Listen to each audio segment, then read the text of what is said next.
my co-host Jason Suckle tonight, and it is time for the Cleveland Cavaliers post-mortem, Jay. Yeah, and it's sad, but considering everything that listen, we went to the game on Monday night. Shout out to the Cavs. I won tickets on X. Uh, so shout out to the Cavs. We got tickets. We went to the game. They fought hard. I mean, down in Mitchell, down Jared Allen, and then tonight down Levert, Mitchell, and Allen in the 15-point spread, 15-point spread. Uh, doesn't really indicate how close the game was. They were in the game. Once again, they were in the game. Marcus Morris went crazy, but listen, there wasn't much they were gonna do. They if they managed to win this game tonight, I mean, it doesn't sound like Mitchell was close. I don't think Mitchell was coming back. The way he was walking, you could just tell. Um, and then, you know, what's Shams dropped an article 10 minutes after the game ended, Mike. And I know you haven't read it, but I just want to read one part from it. Can I entertain you for a second? Sure, go for it. All right. In trying to do everything they can to persuade Mitchell to accept a 4-year, $208.5 million contract extension this summer, the Cavs needed their star player to feel comfortable with the long-term direction of the franchise, which includes the coach. Multiple league sources have said for months that Mitchell did not have great confidence in Bickerstaff, and he was not alone. Several players questioned Bickerstaff's strategies, game management, practice habits, and accountability measures privately and publicly throughout the season. And then the other part of the article that I want to read is Bickerstaff may have to take the fall for all this, but there are issues in Cleveland to be worked out beyond who is coaching the team. While three players, Mitchell, Levert, and Jared Allen, were not on the court Game 5 Wednesday due to injury, Allen missed his 8th consecutive game due to what the team said was a rib bruise. Allen's extended absence, which stretched more than 2 weeks, caused frustration towards him in at least some corners of the organization, with teammates and staff members who felt he could have done more to try and play. Like this is dropped 10 minutes after the game's over. Totally fair. Completely fair. I'm not Jared Allen. You're not Jared Allen. We're not doctors. I don't know exactly what his injury is, but a rib injury to me, when I think of it, what I think about is it hurts, but I'm not so sure that I'm doing more damage to it if I go out and play. And it's disappointing that he couldn't answer the bell for whatever reason. Legitimately, illegitimately, could he have toughed it out? Could he have not? It's still disappointing that he did not answer the bell. And I don't know if we want to talk specifically about this series and what we saw, or do we want to dive right into the off season? I think I I don't think we can really. I mean, I honestly, Mike, if Mitchell's healthy, I think we might win that series. Honestly, like we might. The key word is might. They have a much better chance of winning the series, obviously, and considering they lost by 7 on Monday, they lost. They this wasn't a 15-point game tonight. I mean, we were down 5 with like 3 minutes left. They scored a bunch of points down the stretch. Which, by the way, Evan Mobley made a layup with 30 seconds left to cover the spread, just so you know, in case you bettors out there had Celtics plus minus 15.5. Thanks, Evan Mobley, for ruining those bettors. Anyways, yeah, I think we just talk about the offseason. I mean, the only thing that I will have to say, and I know you and I, the Celtics are the least serious title contenders. They are going to get waxed by whoever comes out of the West. They're going to get absolutely waxed. I don't care. Like Oklahoma City is the only team in the West that I think that they would beat. I think everyone else would beat them. They would just get. I think they would get a. I think the Nuggets and the Wolves, whoever wins that series, which it looks like the Nuggets are probably going to win the series, will obliterate the Celtics. They will obliterate them because Al Horford ain't guarding Jokic. I'm sorry. Al Horford's not guarding Jokic. It's not happening. guarded Darius Garland tonight. Totally Oh, stoned Darius Garland. Okay, Darius Garland. Furthermore, rival executives believe the Cavs will have to seriously evaluate the fit of Mitchell and Garland and ultimately may have choose one over the other. Should Mitchell decide to stay long term? Sources briefed on the matter say Garland's representation, Clutch Sports CEO Rich Paul would have a conversation with Cavs official on potentially finding a new home for the one-time All-Star. And that was in the Totally true. Shams article as well. Completely, Yeah. completely true. So look, I think let's briefly put the Celtics to bed and then dive into the Cavs offseason.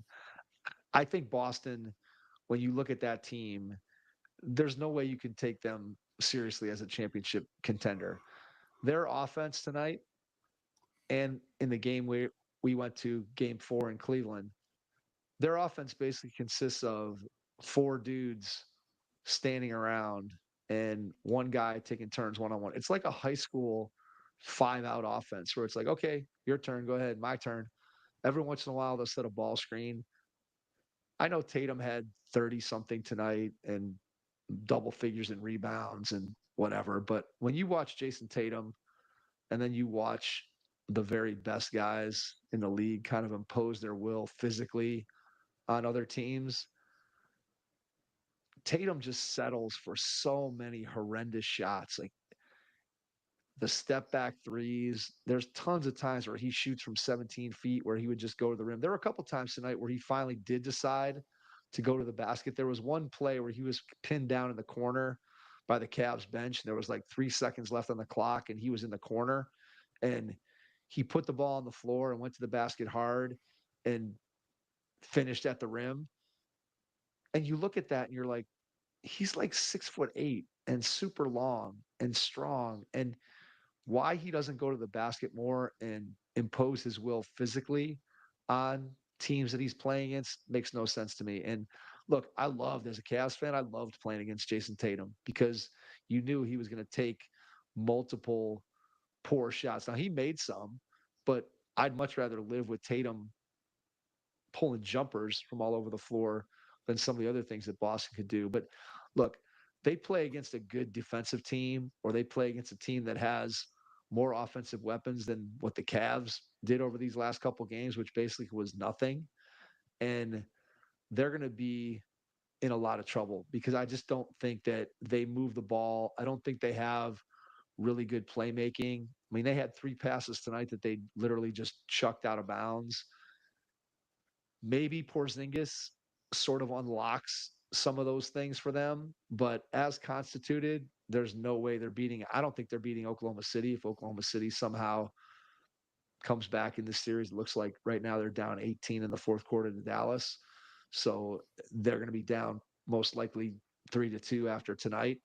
And I just don't see what Boston's doing and what they look like right now. I don't think they can beat the team that's coming out of the Western Conference. And it was interesting. I don't know if you did you watch the TNT halftime with Draymond? No, because I just gotten home. So So Draymond was talking about how the Celtics drop coverage was really doing nothing, and man, the Cavs were just torching the drop coverage with Al Horford, and Horford's going to have to figure something out. And then Draymond followed that up by asking Tatum after the game, "Hey, what are you guys going to do? Because teams are just going to keep attacking Al Horford." And I wanted to be like, if I was Tatum, I would have been like, "Dude, were you watching at all in the second half?" Like Darius Garland could get nothing off of Al Horford, which I don't know if that says more about Al Horford at age 37 or it says more about kind of what Darius Garland has become or is. Look, Garland played a really good game in game 4. And I do think that if you turned this team completely over to Darius Garland and Donovan Mitchell was gone from the Cleveland Cavaliers for whatever reason because he asks out or the team comes to the realization that he's going to leave in free agency and proactively decides to trade him, I do think that Darius Garland can be a for certain an above average starting point guard in this league. I think that look, he was an all-star at age 21 maybe a couple of seasons ago, 22. So that potential is in there, but he has not had a good season. And whether that's due to the injuries, whether it's due to the shot that he took to the jaw, he seems to get hit in the head and the face more than any player in the NBA. I think that Boston just their offense and the way that they play, you can see why teams make huge comebacks against them and why they lose games that they shouldn't lose because they make the game way more difficult than what it has to be. If they had ball and player movement and they had Jaylen Brown and Jason Tatum attacking and getting to the basket, they would be a far more formidable opponent than what they are now. So I think Boston probably is going to beat whatever remains of the New York Knicks, or if somehow Indiana is able to come back and win that series, I think they take care of Indiana also. But I don't see a way that they can win the NBA Finals against any of those teams that are going to come out of the West. So that's my Celtics take. I continue to believe that Jason Tatum. I think more people are coming to the realization of what we've been saying for I don't know a couple of years, that Jason Tatum is not a top tier number one level superstar. He is a step below those guys. And I think part of it goes to he just does not physically impose his will on opponents, either individually or collectively as a team. And therefore, that allows for teams to hang around like the Cavs did in these two games that have no business hanging around with the Listen, Celtics when it we comes to got we pure got to talent. we got to give the flowers to the guy tonight though. Mobley, Mike. Mobley, right? I mean, he just played really, really well. 33 Yeah, well, points. we're gonna talk. We're gonna talk to the Cavs. Let's go through the Cavs one player at a time. Let's start with Jared Allen. Can we start with Jared Allen? Yeah, apparently another part of that article said that he refused an injection to try to numb the pain. If I'm the Cavs, I trade Jared Allen. I think what you saw Mobley tonight The in an lights were ideal too world, bright, Mike. Mobley would become an all-around offensive threat and a guy who could bang home threes. The reality is he's not there yet. Maybe he gets there. I don't know that he ever becomes a great shooter, but you saw tonight that when he just puts the ball on the floor, if he was just a little bit stronger and had a little bit better handle, he'd be fine. And the Allen got so the point here is talking about Jared Allen, the Allen Mobley partnership, although I don't think it's completely untenable. To me, I would rather move Allen, allow Mobley to develop as a five, and see what pieces parts you could get for Jared Allen Yeah, that would be more beneficial to this yeah. team. I want to see Jared Allen as good as he was this year. These last 8 games of him sitting with the rib injury have soured me. Plus, you think about his performance against the Knicks last year. I'm Um, okay with Jared Allen yeah, being yeah. being I moved agree. off this team. Yeah, Allen's gone. The other interest, another interest piece. Sorry, I was skimming this article. Was Mobley's agent apparently told the Cavs not to draft him, and that came out tonight. It doesn't. Well, okay, that may be true, but you're talking about right. The precedent is they're going to have to offer Evan Mobley a max contract, and if Evan Mobley turns down the max contract, then he has to play on what I think the qualifying offer for a year, which I don't Yeah, know what that is, but it's significantly below what he could get as a max. And then if he goes somewhere else, he can't get nearly as much money as he can if he yeah. signs that first He's max. not turning a max contract down. I know that. I Correct. know. Correct. So yeah, maybe he didn't want to play here. Maybe he doesn't want to play here, Well, no. but he It doesn't says have the the relationship is fine. Like he's not there. yeah. That's But that was another. He doesn't have the leverage at this point to be able to force his way out of Cleveland if he wanted to. I don't think he has that kind of standing right now around the league in terms of where he is as a player. So look, Yeah, yeah. what we saw tonight from Evan Mobley is what you hope that he can start to become.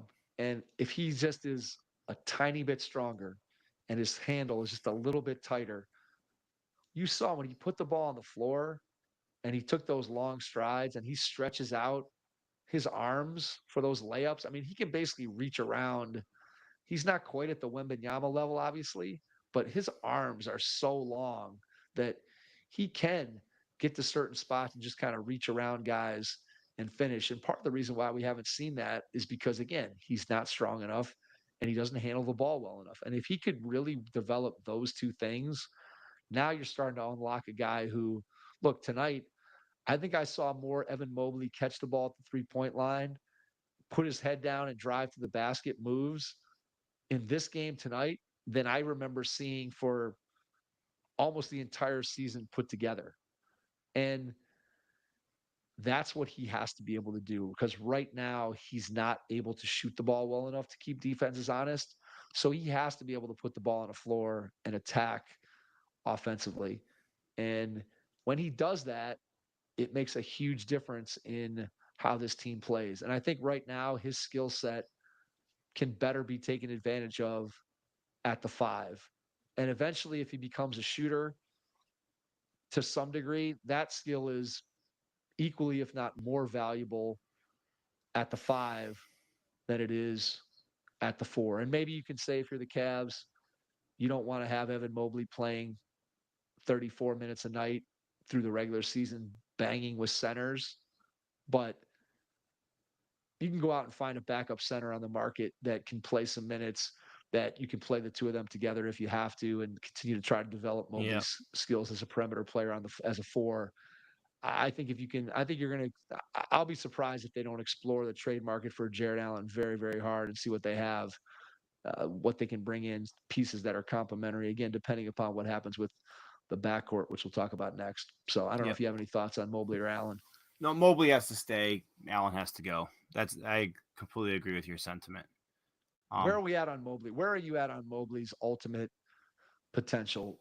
Because we've been the gamut of this guy is, can he be the best player on a championship team? Kind of when we first drafted him Hey, Mike, I think that ship has sailed. I think that ship has sailed, but Oklahoma City's cut it to 8, by the way. I don't know if you've seen this. They've gone on a 10-0 run. Anyways, I think do I think he could be do I think he's can be the best player on the championship team? I'm not there yet, Mike. I don't think so. I don't think so either.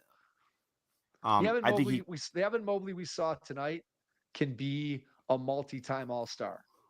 That guy with that level of aggression, if he works on, again, his strength, his handle, if he shoots it just a little bit better, that guy is a multiple-time All-Star because of what he brings to the floor defensively.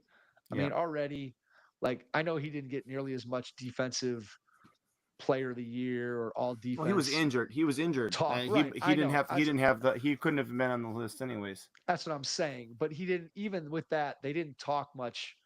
You didn't hear many people talking about, well, if Mobley wouldn't have been hurt or if he would have played the requisite number of games, that he was a no-brainer. You didn't hear as much of that as you did last season. But this dude in the playoffs proved that, again, he is one of the best rim protectors in the entire league. And he's also a guy that can switch and guard multiple positions. And so I don't think there's any doubt that Evan Mobley is going to continue to be one of the best, one of the most valuable defensive players in the league. And if he can develop his offensive game to the point where he can put the ball on the floor, not get banged off his spots, not get the ball tipped away from him, he's going to be able to finish around the rim because he's so long. And I loved what I saw tonight of him reaching around defenders as he got by the basket and just extending and shooting the little finger rolls and the high bank shots off the glass as he drove. Those are things that he has to have in his bag. And so often he just can't get to them because he's just not strong enough. His handle's not good enough. So I don't think Evan Mobley's ever going to be the best player on a championship team. He'd have to really dramatically do some things that we haven't seen yet. But I do think that he can and should be a multi-time All-Star moving forward, especially if you open up and let him play the five and move Jared Allen if you're the Cleveland Cavaliers. Yep. All right. For the guard situation, Mike, you got to do everything in your power to keep Mitchell and get rid of Garland. I've seen enough.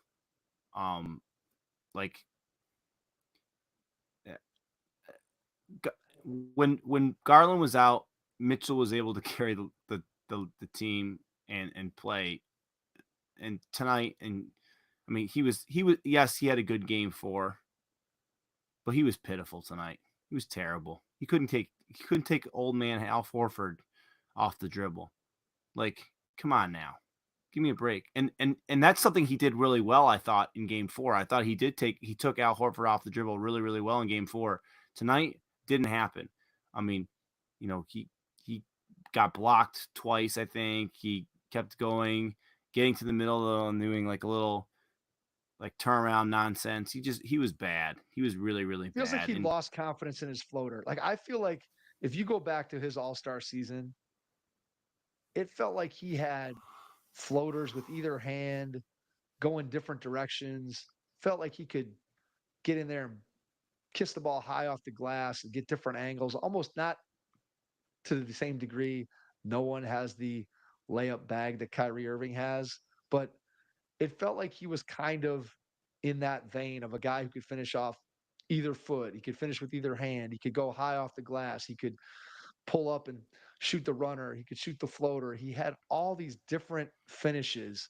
And this year, we just haven't seen any of that. And tonight was the most glaring example that Al Horford basically, especially in the second half, just completely stopped him from getting where he wanted to go. And I don't know if why he didn't want to shoot the 17-foot step back jump shot, which is the shot that it felt like he could get. But it was kind of disturbing to see that he couldn't pull Horford out to the 3-point line and then just figure out a way to get past him. And when he did get past him a couple times, Horford was able to come from behind and block it. So I agree with you 100% that given the choice between which guy I would like to have stay, I would prefer Donovan Mitchell be the guy that the Cavaliers keep. Obviously, that decision more than likely is not going to be in the hands of the Cleveland Cavaliers. That decision is going to be in the hands of Donovan Mitchell. I have no idea what to expect on that front. What I will say is that if Mitchell decides that he wants to leave and the team does decide that, okay, we're going to accommodate his wishes and trade him, or we're going to preemptively trade him because he didn't sign the extension, I would not feel horrendous with Darius Garland as the guy. I still think that there is a really good all-star level player in Darius Garland. And I think if you eliminated Donovan Mitchell from the situation, that you would start to see more of the Garland that we saw in the past when he was the guy running things. But I think you have to prefer keeping Donovan Mitchell. The question is, if you trade Darius Garland, what's the market? What could you possibly expect in return? What kind of package do you think Darius Garland could net you? I don't have an answer to that question because honestly, I hadn't even really thought about it, Mike. And I mean, I don't know. I Is mean, he's Darius not. Garland worth? Is Darius Garland worth? Can you get multiple number one picks for Darius Garland on a max contract, mind you? I don't. I don't. I mean, he's not Donovan Mitchell. So let's see. Well, Mitchell, Um, you gave up 3 number ones plus 2 swaps, so you basically gave out 5, whatever draft assets. Plus, you gave away what did we trade? Sexton, Markkinen, and do we have another? Was there another? Oh, and Agbaji was in that trade too. yeah. So you're clearly not getting that kind of haul for Darius Garland, but I got to believe you could get a couple draft picks and a decent young player depending on where he goes. I mean, I think let's put it this way: if Darius Garland becomes available, to me, I think the team that immediately becomes the number one team to get Darius Hold Garland. on, You know hold who on. I think it is? San Antonio. Yes, San Antonio. Already, you hear so much in the rumor mill of San Antonio wants Trae Young, and to me, I know Trae Young is a guy that he's an outstanding passer when he wants to be. I think if I'm San Antonio, I'd rather have Darius Garland, one, because he's younger, two, because I think he's just a better fit of a balance between a guy who can score and also can play make. What would San Antonio be willing to give up in order to get Darius Garland? What do they have on their roster that the Cavs would want? I don't Who's that? know for sure. Who's that? Who's that? Who's the guy I said? I can't even remember. The one guard. Oh man, I'm forgetting his name now. It's just blanking me. Ellie Anyways, Vassell, yeah, Malachi Brown. Vassell, Malachi, they're Vassell. not giving up. They're not giving up Vassell. They're not giving us Vassell. Vassell is a But guy this, that I think yeah, he Vassell's a guy they want to. Vassell is a guy that they want to build around. I don't think there's any doubt that they want to build around him. So I think Darius Garland would get you something in return. I don't think he would Victor get you nearly what. Wembanyama. No, no. And here's the other thing too: is if you go back to prior to this playoff run and you look at what Donovan Mitchell has done in the playoffs, and granted, I think he's the sixth leading all-time scorer in the playoffs by average points per game in the history of the league.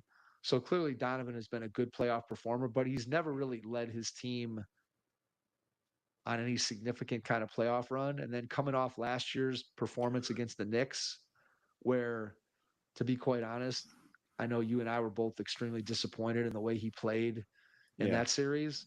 And so I think that this postseason at least has rehabilitated his reputation and value as an outstanding playoff performer. And so if you're the Cavs and you do get put in a position where you have to trade him, either because he says, trade me, or because he doesn't sign the extension and the team decides preemptively to trade him so that he doesn't walk away and you get nothing. I do think that his value has been rehabilitated.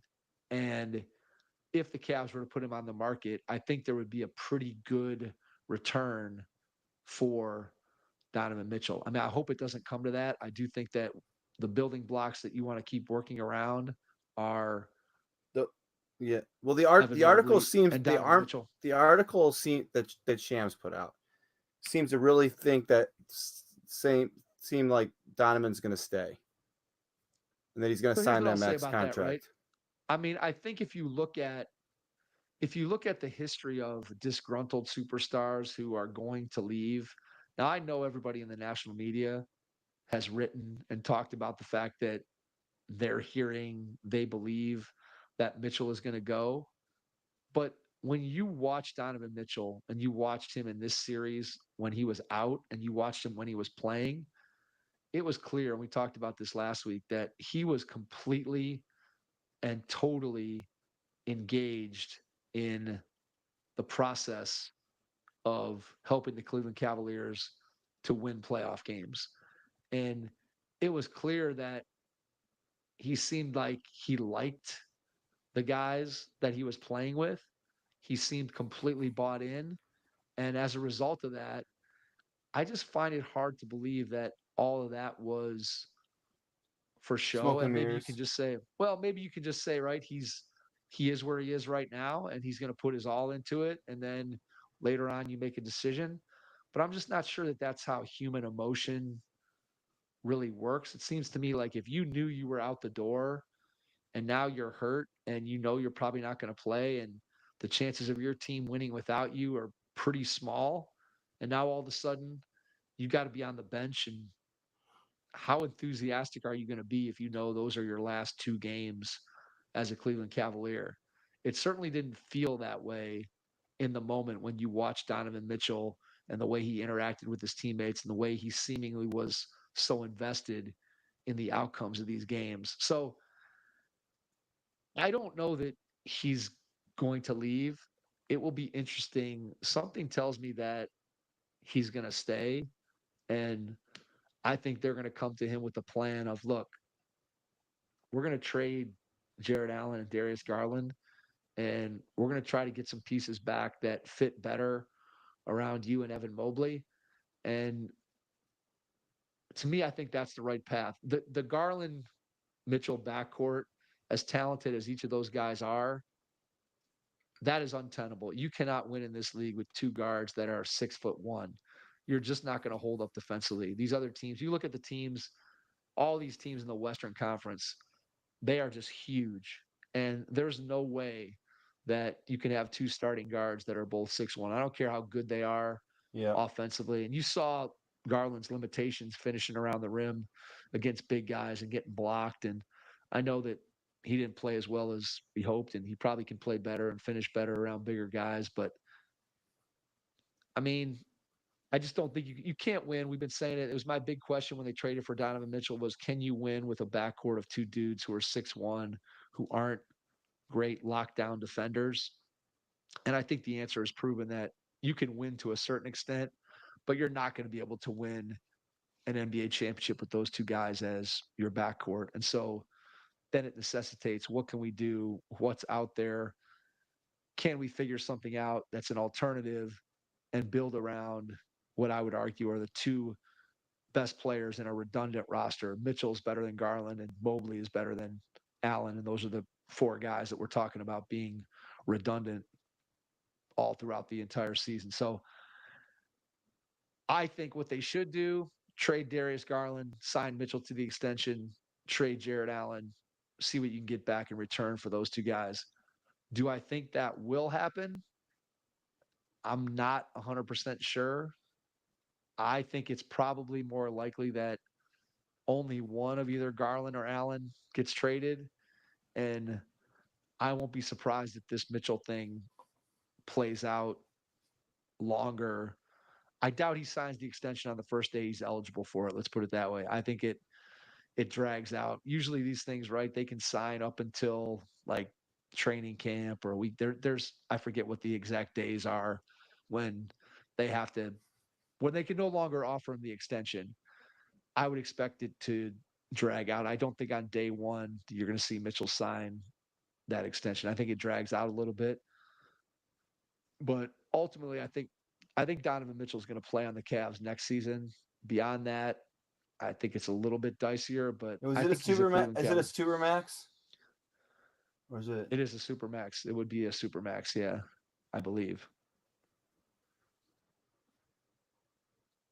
Um. Well, there's plenty of time for us to figure it out.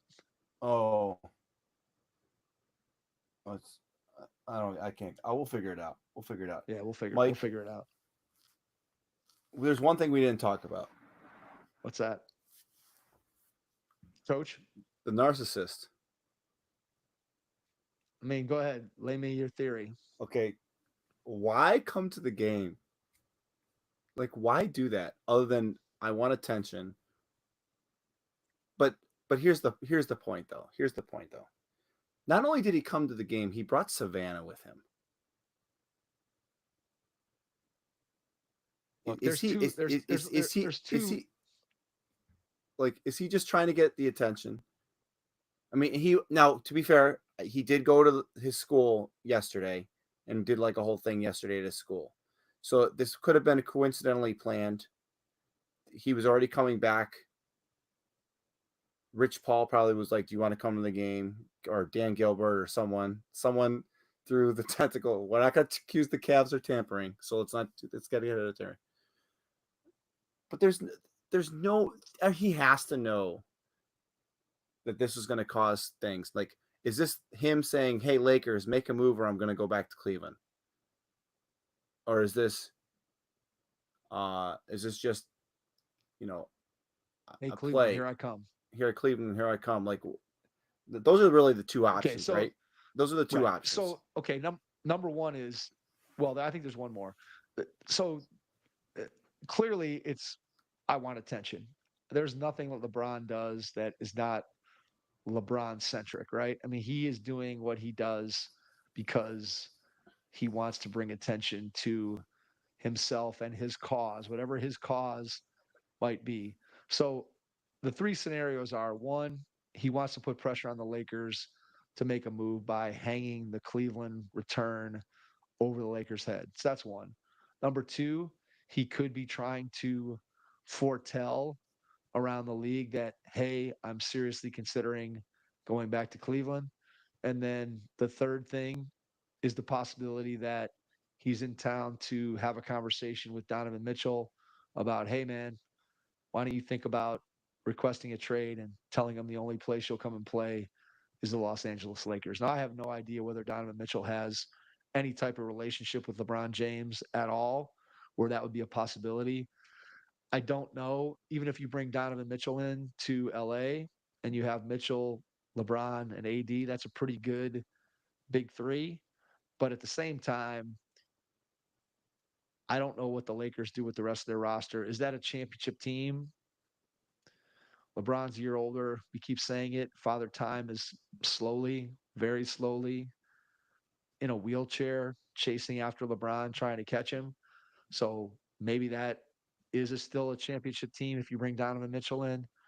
I kind of don't necessarily think that's the case, but I guess if we're saying bring him to Cleveland and your core is LeBron, Mitchell, Mobley, and whatever you can get for Jared Allen and Darius Garland,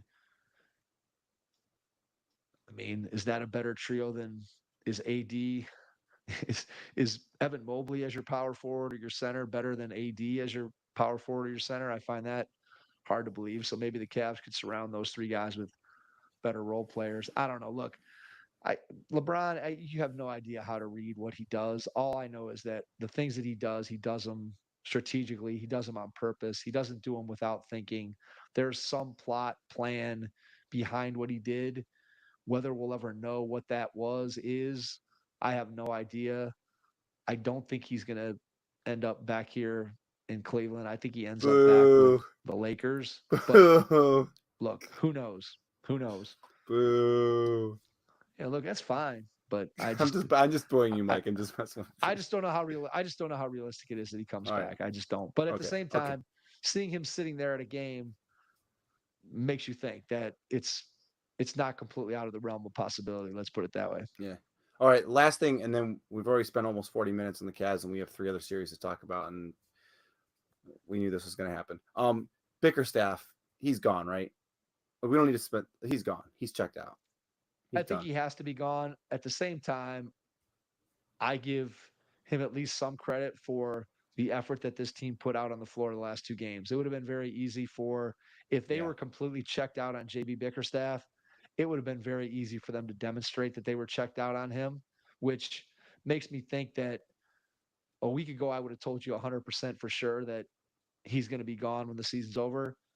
After these 2 games, I think there's now a slight chance that they're able to justify or figure out a way to make it palatable to bring him back. I don't think that's going to happen, but I think there's now a path that they could spin to say, hey, Listen, JB it still all has the comes down locker to room. Donovan, right? It all comes down to Donovan. If they say Donovan, I guess that's true. Yeah. like Donovan, if you tell us that you want him gone, and we'll hire someone, and you help us pick a coach, Yes.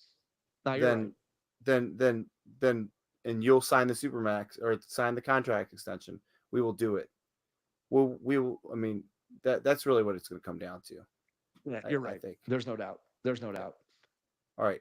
Okay. So we're gonna go from there, Mike. Let's talk about the other game that happened tonight. Okay.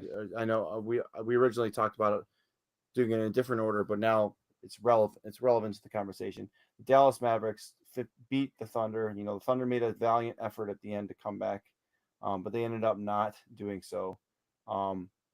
Luka finally decided to play basketball in the postseason. He finally decided to have a game. He still wasn't super efficient, but he had a pretty good game. There was a stretch that Mike that no one scored. I guess 12 for 22 for him, 5 of 11 from behind the arc. I guess it's pretty efficient. 31 points. Kyrie didn't have a great. Better. He was moving better. Like he looked better in this game. I mean, he looked in those first 4 games.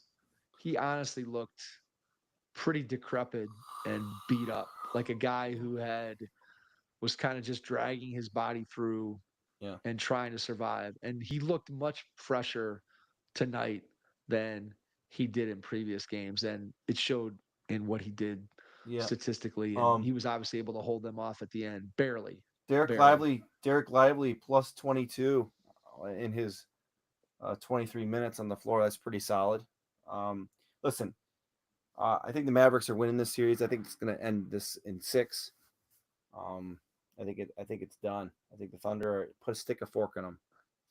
I don't think there's any way the Thunder win the next game. I think it's over. If Luka plays to his capabilities in either of these last 2 games, I don't think Oklahoma City can win when Luka is at his. I don't think they can win if Luka is at his best. The question is, can Luka be at his best physically in one or both of these games? And if he can, then I expect Dallas to finish him off. Look, Oklahoma City is such a young team to be the number one seed. And I know it's going to be disappointing to Thunder fans if Oklahoma City loses this series. But when you look at what Oklahoma City is, what they have, it was cool the other night. I don't know if you caught it, that after the game when they interviewed Shea and basically the whole team. Did you see this? The whole team was standing around him when he did the post game interview on TV. And like, that's the kind of stuff that when you think about what makes a team great, it was cool to see that in the NBA, that here's a bunch of dudes that are standing around and just they're a team. And while Shea's being interviewed, they're hanging around and everybody's there. And so to me, that was kind of a cool thing to see. And I think it speaks well to the future of Oklahoma City. I mean, they have so many draft picks coming up and they have such a bright future in terms of who their guys are. I think the question that's coming under scrutiny in this series is, I think a lot of people over the course of this season felt like Jalen Williams was developing or going to Yeah. develop into a number two on a potential, again, he was the number two on a number one seed in a really deep and tough Western Conference, but he has not come through, at least in this series, the way that I'm sure Oklahoma City hoped he would. Tonight he goes for 12 points, 6 of 13 from the floor, and just wasn't as impactful as Oklahoma City needed him to be. And so I think if you're the Thunder, what you're looking at is you're asking yourself, is Jalen Williams our number two? Can Chet at some point become our number two scoring option? I don't know if either of those guys are eventually a number two. Like I said, I think most people thought that over the course of the season that Jalen Williams was developing into that, and maybe he still will. He's still young.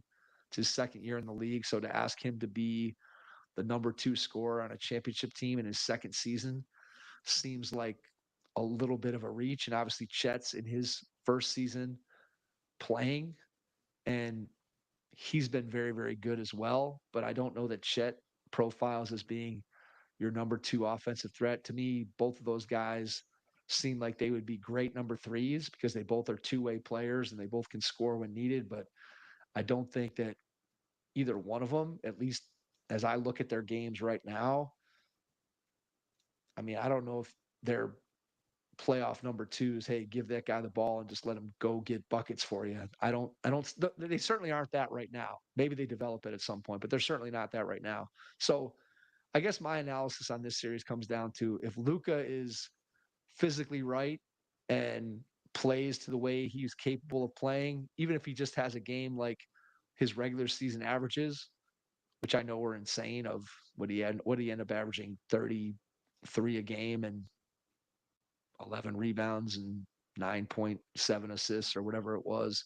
So if he has a game like that, especially this next game with coming home to Dallas for game 6, if Luka plays well, I just don't see how Oklahoma City overcomes that. I don't think they have enough scoring. They have to really hope to hold Dallas down. And look, Dallas only scored 104, so compared to regular season scoring, they did do a good job defensively. But I think Oklahoma City has somewhat of a similar problem to what the Cleveland Cavaliers had, in that they just don't have enough dynamic scoring of dudes who can create their own shot. And they're very, very reliant on Shea, the same way the Cavs were relying on Donovan Mitchell. And as good as Shea and Donovan are, both of those guys, I think, are score first players. Yeah. And when you're relying on score first players to then set your teammates up who aren't as dynamic as you are with the ball, that's where I think both of these teams, the Cavs and the Thunder, Cavs got in trouble and the Thunder are in trouble offensively when it comes to just being able to create good shots. They have a hard time getting great shots because they just don't have that secondary guy. Where again, I know Kyrie hasn't been great, but the threat of Kyrie Irving standing off the ball when Luka has it, that's a pretty big threat. I'd be much more, teams are much more afraid of Kyrie Irving getting the ball after it's swung around the perimeter than they are of Jalen Williams or Chet getting it. So I think, like I said, to me, it comes down to, are you getting a good version of Luka? And if you do, and you're the Mavericks, I think you win this series either in 6 or 7, just depending on when you get that version of Luka. And if you're Oklahoma City, you got to figure out ways to score and limit Luka and make other guys beat you, which is obviously easier said than done with how much that guy has the ball in his hands. Yep, for sure. And like I said, I think the Mavericks finish it off here. I just don't think they. I don't think they go to a game 7. I think this is over in 6, Mike. I agree. I think. All right. Pick your poison. Let's talk Nuggets because I feel like we're going to talk more about that game, and let's do that one, and then okay. So Nuggets go down 2-0 to the Minnesota Timberwolves, and then everyone's starting to write their eulogies and their obituaries, and now it's 3-2. Like it's 3-2, and I just don't see any way that Minnesota wins 2 games in a row at this point. I think it goes 7. But I think the Nuggets win it now for sure, and we're in for a treat in the Western Conference Finals. I think Dallas versus the Nuggets will be an exciting series. I don't know that the Mavericks can beat them, but I think it would be an exciting series for sure. And that's where I'm at. I just don't think that I didn't have power yesterday, so I didn't get to watch the game. The power went out for whatever reason. I don't know if I didn't see why it ended up happening, but I didn't end up watching the game. But from what I read, just the suffocating way that Jokic just destroyed Gobert on the offensive end of the floor and just took care of business. And I mean, and Jamal Murray didn't really have a great game, correct? Like he was yesterday, or do you have a good game, Mike? He was fine. Jokic carried him. I got to go get the dog. Okay.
You ready?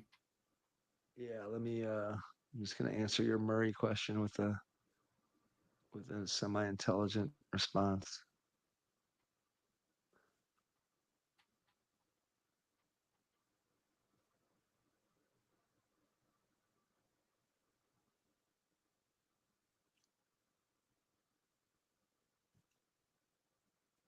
Jamal Murray was fine. I mean, he had 18. Sorry, he had 16, 7 of 14 from the floor. This game was about Jokic, and the same way these last three games have all been about Nikola Jokic game. I think it was a 4-point game at halftime, and the Nuggets scored 38 points in the third quarter, and Jokic is involved in 36 of those 38 points, either through scoring himself or assisting another Denver Nugget to put up just an incredible third quarter. And he finishes with 40, 13 assists, 7 rebounds, 0 turnovers against the 4-time and reigning defensive player of the year. And this is not to denigrate Rudy Gobert. And obviously, Gobert has his flaws as a player, both what he does or doesn't do offensively. And even as a defensive player, he's not perfect. But what Jokic did in this game, game number 5, and what he did in those 2 games in Minnesota, where Denver looked completely lost and flummoxed in those first 2 games, particularly in game 2 against Minnesota. I know that I spent a lot of the last 2 podcasts talking about how Minnesota was just so long and so big. And it felt like anytime either Phoenix or Denver put the ball on the floor in the first 6 games of the playoffs against them, that they just got swallowed up. And Denver has just completely flipped the script in these last 3 games. I mean, a week ago, we were all talking about, hey, if Minnesota wins this, they become the favorites to win the NBA championship. Anthony Edwards, who had a great game in game 4 and put up 44, and basically if he'd have gotten any help, they might have won that game, was not nearly as good in game 5, not as good as they needed him to be. And we had, and not just us, but everybody had made the MJ comparisons were being whispered, and he was playing. And again, he still is playing outstanding basketball. For him to be doing what he's doing at age 22 is still ridiculous. But what we all forgot is that Nikola Jokic is one of the all-time great playoff performers. I mean, this dude is just consistent as can be. His career playoff averages are like 30, 13, and 8, which is ridiculous. I mean, that is a stat line that is just almost hard to comprehend how good this guy is and what he does and the difficulty of some of the shots he makes and his touch around the rim and the fact that he can step out on the floor and shoot threes and that you can't guard him with a guy that doesn't have the strength to bang with them. And then you got to have length and you got to throw multiple guys at him. And when you do that, he just picks you apart with his passing. He, at this point, the way he's playing, if his floater is going in, he's really completely unsolvable in terms of how you defend him. And that's what happened in game 5. There was no answers for what he was doing. I mean, he just was making crazy shots inside the lane, which again, they're not crazy shots for him. You look at some of them and you're like, man, I'm not sure that's a good shot. And for Jokic, it just, those shots go in because he has just such an incredible touch. And I think the big thing that we all have to keep in mind and really consider when it comes to Nikola Jokic is he just doesn't look like what we think of as being an NBA superstar. When I think of an NBA superstar, I'm sure when you do, when the general public does, the body type we see is Anthony Edwards. And you don't see Nikola Jokic as being the guy that is a prototypical NBA superstar. And yet, this guy is fast climbing up the ranks of the all-time greats. And for him to be able to be looking as lost as him and his team were after game 2, to be able to right the ship, and I would guess they're going to close this thing out in game 6. I would be very surprised if Minnesota is able to rebound from 3 straight losses. And even though they're going to be at home, to be able to come back and win game 6 after what's happened in the last 3 games, that to me seems pretty unlikely. So for Jokic to be able to do that, and look, we don't know if he's going to go on and win the NBA title, but I got to believe he's going to be a favorite against Dallas if they advance, or if somehow Oklahoma City comes back. And then we already talked about the Celtics, and I think I think Denver. I think Denver beats Boston pretty easily if that ends up being the NBA Finals. I mean, Jokic is just, he's reached another level, Jay, where You can Yeah. no longer anybody who questions how great Nikola Jokic is at this point doesn't know what they're watching and doesn't know basketball and just isn't really observing what's going on in these games where he is just completely dominating what goes on, especially on Denver's offensive end of the floor. I mean, he's just phenomenal. Yeah, for sure. It's a marvel to watch, Mike. It's just, and also just listen. I don't want to like be too mean, but when you watch Jokic, he doesn't look like he's not the prototypical basketball player, Mike. That's what I'm He's saying. Like his body, that's he's why people sneaky discount him. athletic. Would you say he's No, sneaky I athletic? don't even. I mean, again, it comes down to how do you define athleticism, right? Like if athleticism is running and jumping like Anthony Edwards, then There, no, there was. Did you Jokic isn't a great athlete. have you seen the video of like it's like a supercut of all the NBA athletes working out, and then there's Jokic dancing in his native land at a party and smoking a cigar and jumping up and I've not down. seen that. I've not seen that I one, don't but know. It's like that LeBron working out, spending all his time working out at a gym and all stuff. And obviously Jokic, listen, he doesn't just do that. It was just a funny supercut of things. And he does not look like what an NBA superstar is supposed to look like. And I think that's why people tend to discount what he is. There was a lot of talk. I know I read the tweet about how the teams that they beat last year, you get the play-in Lakers in the Western Conference Finals, and then you get the play-in Heat in the NBA Finals. And so they kind of had the easiest path to a title. And I think people were right to cite that. I think people were right to bring that up. I think people were right to wonder, hey, was it a one-hit wonder where they just had things kind of smooth and it all went their way? Well, I think now we're seeing that, look, this guy is just to be able to solve this Minnesota defense the way he has in this last 3 games. And I know they got one more game to win to get out of this series, and they're still 2 series wins away from winning another NBA title. But if coming back against this Minnesota defense and the defensive player of the year and putting up the numbers that he's putting up, if this becomes part of a second championship run that leads to Denver going back to back, and if they do, clearly, I can't foresee any scenario where Jokic isn't the NBA Finals MVP. You're talking about 3 MVPs in 4 years, 2 NBA titles, and 2 Finals MVPs. That's a pretty good 4-year run that stacks up with just about anybody in the history of basketball. And I know he doesn't look the part, but this dude is one of the best playoff performers in the history of basketball. And like I said, I expect, based on what we've seen, that Denver is going to flip this and they're going to win game 6 and wrap it up. But Minnesota has to come. You have to come away from this encouraged if you're Minnesota, because Anthony Edwards is on a trajectory where if he's not going to be the best player in the league at some point, he's certainly going to be one of those top 2, 3, 4 guys that is capable of leading your team to an NBA championship. I don't think there's any doubt that he's going to get to that point if he's not there already. Yep. All right. Last series, Mike, and we can be. I can be brief about this. I don't know about you. There ain't no way the Indiana Pacers are winning this series. I don't care what world you want to live in. I don't care if they come out and they win Game 6 by 30 points. The NBA is not allowing the series to be the Pacers versus the Celtics. This will be On the history, Pacers Celtics. There's a lot of good history. no. The series will be the Knicks and the Celtics. The Knicks are the better team. Tyrese Halliburton is a shell of what I don't know what that guy is doing. Yes, I mean, like I said, I didn't watch much of the game yesterday.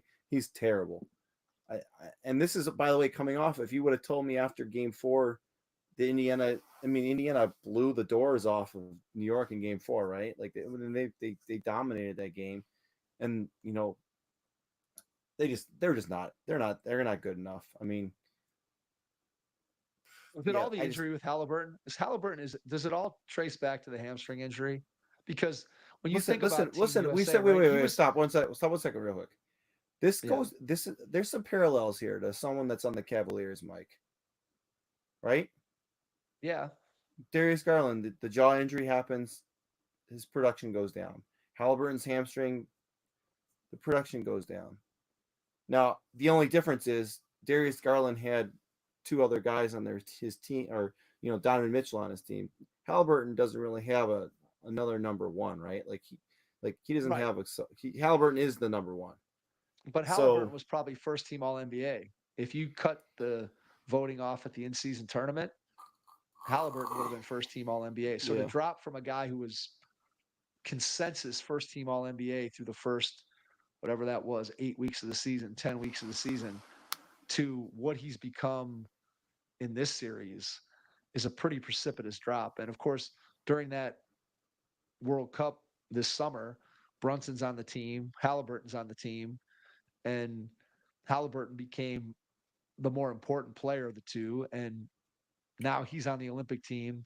Jalen Brunson is not, which I know that it's not the same being the best player on the New York Knicks and having to carry them versus fitting in and being on an Olympic team. But that selection of Halliburton over Brunson, I would say, looks pretty foolish in the moment, as those two, they're not really going head to head because they're not guarding each other. But clearly, their two teams are going head to head, and they are both the key player, the most important player on their teams. And Brunson has stepped up in a way that I don't think anybody, even in their wildest dreams, the Knicks didn't think when they signed Jalen Brunson that he could become this type of player, that basically he's been unstoppable. Makes you feel, I guess, a little bit better about the Cavs' loss to New York last year, because it felt like, come on, man, we can't stop Brunson. And well, guess what? We couldn't stop him in the playoffs last year. Philly couldn't stop him this year. Indiana can't stop him. And I Boston's agree not going with to be you. able I to think stop him, but I mean, I think Boston's still going to win that series. But Boston, though, Boston is equipped to look.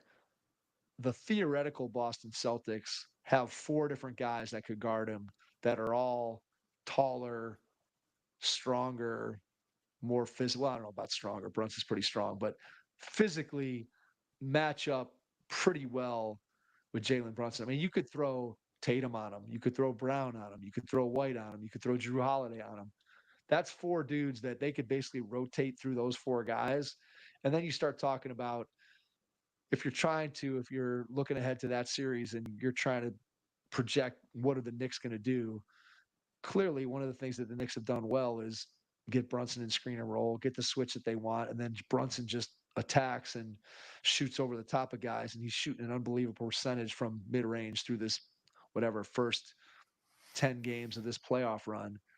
I would think against Boston that's going to be a little bit more difficult to do, because when you switch, you're just going to end up with another defender who is equally as good probably as the defender who starts on him. So I think it's going to, the series between Boston and New York, if it takes place, it's going to be a little bit tougher on Brunson. But I mean, Brunson's just been so good. It's hard to believe anybody's going to slow him down the way that he's been playing. And I don't trust Indiana. I mean, yeah, they might come home and win. I kind of thought going into Game 5 that the series was there for the taking for Indiana, coming off that beatdown in Game 4 and all the injuries that the Knicks have sustained. That if you just come out in Game 5 and you jump on them in the first quarter, and all these guys are playing so many minutes, that you could have taken it to them. And New York just, same thing they did to the Cavs last year. Just they were just a tougher team, tougher mentally, tougher physically, and Indiana backed down, and New York just kept coming, and the crowd was going crazy. And look, I won't be surprised if New York goes into Indiana and wins that and wins Game 6. I kind of feel like I won't be surprised. I kind of think Indiana's going to win that game, but there's no way they're going to win a Game 7 in Madison Square Garden with that team. Unless you're going to put Halliburton in a time machine and take them back to November, then to me, Indiana really has no chance to win Game 7 in New York. yeah, okay. So that's where we're going with. And then obviously next week when we come back, we will have an idea, and pending the results of the game for the Knicks, which is super bizarre, by the way. they don't. There's only one game tomorrow, Mike. You know why? Why is that? Caitlin Clark's home debut in the WNBA. That's why the Oh, game. That's why there's a longer break in there. oh, Yeah, that's why. all right. It So ended up there's working your out for the there's your NBA. answer. It ended up working out for the NBA because now they'll have 2 games on Friday night instead of.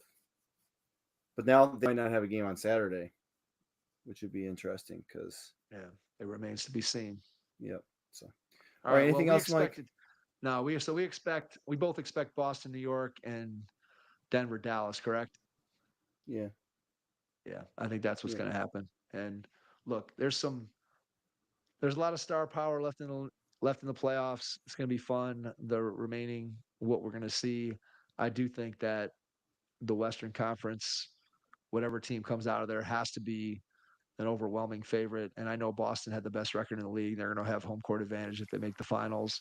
But the Boston team that I just watched for 5 games against the Cleveland Cavaliers, there is no way that team is winning an NBA title unless they figure out something to do differently. And based on what they've done all year, I don't think that that's going to happen. So I'll take the Western Conference representative, whoever that might be. I'm guessing it's going to be Denver. So we will see what happens. By the time we get back next week, and I know we're a day late for this one, but next week we will probably be. I think those series they may start on Tuesday night. I kind of feel like one of them probably will start on Tuesday night. Is that right? What was that? You repeat that again? Will one of those games start on Tuesday night? On this Sunday.